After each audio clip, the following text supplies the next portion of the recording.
Shalom shalom, ndabashuje mu izina ry'umwami wacu Yesu Kristo. Ni Bishop Karema John nk'uko bisanzwe. Umutsima w'uyu munsi ni igitabo cyo kubara ibice 24 umurongo wa 5 kugeza ku murongo wa 7.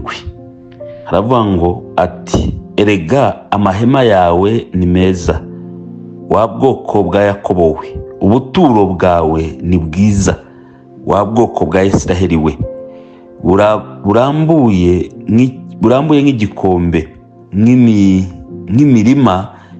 nk'imirima y'ururabyo yegereye uruzi, nk'imisaga Uwiteka yateye, nk'imyerezi imeze iruhande rw'amazi. Murongo wa 7, amazi azatemba avuye mu ndobo z'ubwo bwoko, urubyaro rwabwo ruzaba aho amazi menshi ari, aho amazi menshi ari, umwami wabwo azasumba Agagi, umwami wabwo azasumba Agagi, ubwami bwabwo buzashyirwa hejuru. Amen. Iri jambo ry'uyu munsi tugiye kuganiraho, umutsima w'uyu munsi ni Abisiraheli igihe bavugaga ku mugisha, bavugaga muri Egiputa, barimo bataha basubira iwabo i Kanani mu isezerano. Hano ijambo ry'Imana rigaragaza iki? Rigaragaza umugisha Imana itanga kutagira umuvumo. Kabone niyo abantu bakwiteranyiriza kuvuma, kabone niyo abantu bakwiteranyiriza kurwana, kabone niyo abantu bakwiteranyiriza kugambana, kabone niyo abantu bateranyiriza kuroga, iyo Imana yahaye umuntu umugisha nta muvumo umubaho. Uyu ni umwami Mowabu witwa Balaki. Igihe Abisirayeli bazaga, Imana yakoresha ibitangaza hakurya y'uruzi rwa Yorodani, barimbura Abamori, barimbura amahanga ari imbere yabo, barimbura Yeriko, bamenagura buri kintu cyose kiri imbere yabo. Bageze i Mowabu bakambika mu kibaya cyaho cy'Imowabu kinini, baradendagaza, bahamara igihe. Balaki n'abene wabo n'Abamowabu bakinana umwami w'Abamowabu, arangije akora inama ngo abona ubwo bwoko burakomeye, ngo kandi amenya amateka y'iby'Imana yabakoresheje, ngo yumva atari bushobore kubarwanya ngo abatsinde, kuko nta bwami bwigeze bibarwanya. Ahubwo Balamu akora umutego wo kujya kuzana Balaki amukuye iburasirazuba mu misozi nk'umuntu uzi kuvuma, ngo abanze abavume, Balaki noneho yungukire mu muvumo wa Balamu, umuvumo baca intege, Balaki abona uko abarwanya batsinde. Ajya kuzana Balamu ngo aze abavume. Balamu ngo ahageze, by the way, Imana Balaki yatumye ngo intumwa za mbere azituma kuri Balamu, azimutumye Uwiteka imuha warning, iramubwira ngo Balamu, ndabizi kuvuma, ariko hari ubwoko butavumika. Abo baguhamagarira kuvuma si nk'abandi usanzwe uvuma, abo ni abantu nahaye umugisha batavumika. Reka nkubwize ukuri, hari abantu Imana iha umugisha ku buryo n'abaduhagurukira cyangwa bahagurukira Imana itanga agasopo. Imana yambwira ngo abo ntabwo bavumika. Muzi ko hari umuntu Imana iha umugisha, muzi ko hari umuntu wegera Imana, muzi ko hari umuntu ubana n'Imana ku buryo n'abapfuma mumenya, ku buryo n'abarozi bamumenya, ku buryo umuntu ajya kurogesha umurozi akabwira ngo uwo nagabana natwe nta nubwo twamushobora, kuko imbaraga zimuriho n'ingabo zimurinze n'igitwikizo kimutwikiriye, twe ntabwo dushobora kukimena.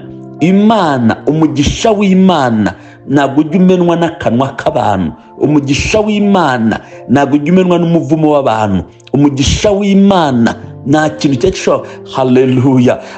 Imana abwira ngo please, abo ngabo si abantu ujya uvuma, si amahanga ujya uvuma, si bwa bwoko ujya uvuma, abo ni abantu nahaye umugisha. Uramenye rero utagira ijambo ribavugaho. Balaki atuma kuri Balamu intumwa za mbere, azibwira ngo abo bantu Uwiteka yamuje kujya kubavuma, mugende mubwire Balaki umwami Mowabu ko bidashoboka.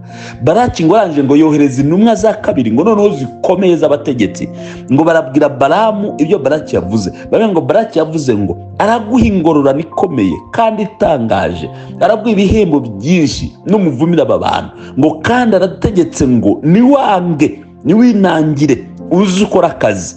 Balamu abuze icyo akora aragenda, ariko agiye ngo Imana imushyira amagambo mu kanwa. Imana avuga ngo uramenye utavuga icyo nakubwiye.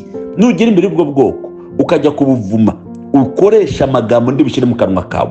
Imana igishyira amagambo mu kanwa k'abanzi bacu, Imana igishyira amagambo mu kanwa k'abantu batadushaka, Imana igishyira amagambo mu kanwa k'abantu bavuma.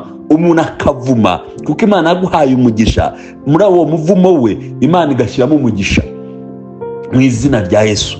Balamu aragenda, ageze kuri Balaki, ngo Balaki ajya kwitegera bwa bwoko, ngo abwitegeye Balamu abuhesha umugisha. Balaki avuga ngo ni ukubera icyo ubuhesheje umugisha. Unavuga ngo nta kindi Imana ibatekeza abantu keretse kubaha umugisha.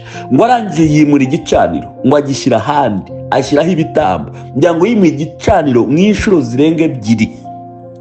Ageze ku nshuro ya 3, noneho Balaki abura icyo akora.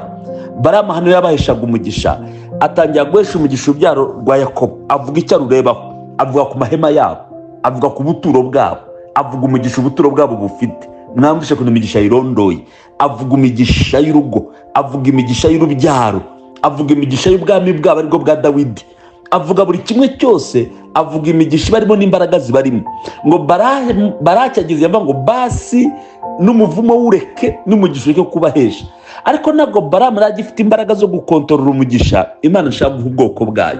Reka mbabwire bwoko bw'Imana, inama nguha uyu munsi: shudika Imana, egera Imana, shaka Imana, izera Imana. Ibyo abantu bavuga bitera umugongo, ibyo abantu bashaka bitera umugongo, ibyo abantu bakora bitera umugongo, wijya ku zindi mana. Hari aho Balamu yavuze ngo n'ubwoko butagira ubupfumu hagati muri bwo, n'ubwoko butaraguza, n'ubwoko budaterekera, n'ubwoko butabandwa, n'ubwoko budakora ibizira, n'ubwoko bukiranuka. Avuga ngo icyama nanjye nkapfa nk'umuri umwe muri ubu bwoko. Haleluya! Icyama nawe ukagira ibintu bimuri hagati, ukimura ibizira hagati muri wowe, ukimura ibitagira umumaro, ukimura imana za kera z'iwanyu, ukimura ibigirwamana, ukimura ubusambanyi, ukimura ikinyoma, ukimura ubuhehesi, ukimura buri kimwe cyose kidafite umumaro, ukakimura mu buzima bwawe. Niwimika Imana ya Isiraheli mu mutima wawe, niwimika Imana ya Isiraheli mu buzima bwawe, niwimika Imana ikiranuka mu buzima bwawe, ndakubwiza ukuri ngo umugisha w'Imana ntabwo ujya uhagarikwa n'abantu, umugisha w'Imana ntabwo ujya uhagarikwa n'ibihe, umugisha w'Imana ntabwo ujya uhagarikwa n'iminsi mibi. Naho iminsi yaba ari mubi, bano bantu bahabwaga imigisha bagaragariraga amaso ya Balamu mu gihe kizaza, kuko bari abantu bamaze imyaka 40 mu butayu. Ariko Balamu agiye kubareba, abarebera mu gihe kizaza, abarebera ku buturo bwabo bageze mu gihugu, amahema yabo, abarebera mu rubyaro rwabo rwamaze kubona amariba, rutuye ngo hafi y'imigezi, bameze nk'imikinga, bameze nk'indabo ziteye hafi y'amazi.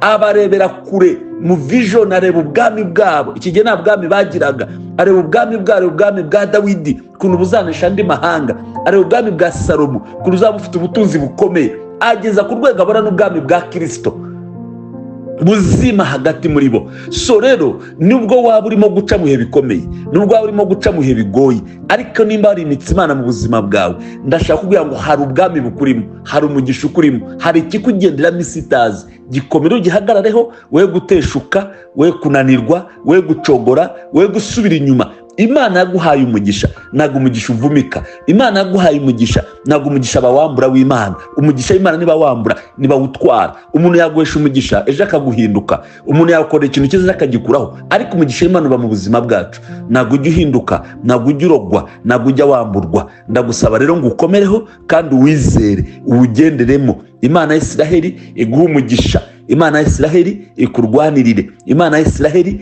ibane nawe. Uko abanye n'Abisiraheli mu kibaya cy'Imowabu, uko abanye n'Abisiraheli igihe cya Ahabu, uko abanye n'Abisiraheli igihe cya Balaki na Balamu, uko yabahesheje umugisha bashaka kuvumwa, Imana iguha umugisha. Mu cyimbo cy'umuvumo iguha umugisha, mu cyimbo cy'indwara iguha ubuzima, mu cyimbo cy'ubukene iguha ubukire, mu cyimbo cy'igisuzuguriro iguha icyubahiro. Imana ya Isiraheli ikora ibitangaza ku buzima bwawe. Ni Imana ihagarara mu itangiro ikavuga ibyo mu iherezo, ivuga ibintu bikomeye ku buzima bwawe kandi kwagurira ubuzima mu izina rya Yesu Kristo rikomeye kandi isumba amazina yose. Amen. Uwo ni umutsima w'umunsi. Mwami Data, ndasengera abana bawe ngo ubahe umugisha utavumika, ubahe umugisha, ubahe umugisha wa wundi w'imbaraga, baha umugisha udahinduka, baha umugisha Baraki na Baramu badashobora guhagarika, baha umugisha utera isi ubwoba, baha umugisha uhindisha amahanga ubwo umushyitsi, baha umugisha mu izina rya Yesu. Barwaniye mu buzima bwabo, barwaniye mu ngo zabo, mu mahema yabo, mu rubyaro rwabo, mu mirimo yabo, impande zose. Haleluya, lilasiya, ukora ibitangaza mu mbaraga z'umwuka wera. Haleluya, mu izina rya Yesu rikomeye, ubagire neza kandi ubiteho Mwami. Ineza yawe n'imbabazi zawe bigaragare ku buzima bwacu, kandi utugotesha abamarayika bo mu ijuru n'ingabo zidasanzwe, mu izina rya Yesu Kristo rikomeye kandi risumba amazina yose. Amen. Shalom, shalom. Mwakire umutima w'uyu munsi. Umutima w'umunsi avuga ngo umugisha w'Imana naguvumika, mu izina rya Yesu. Amen.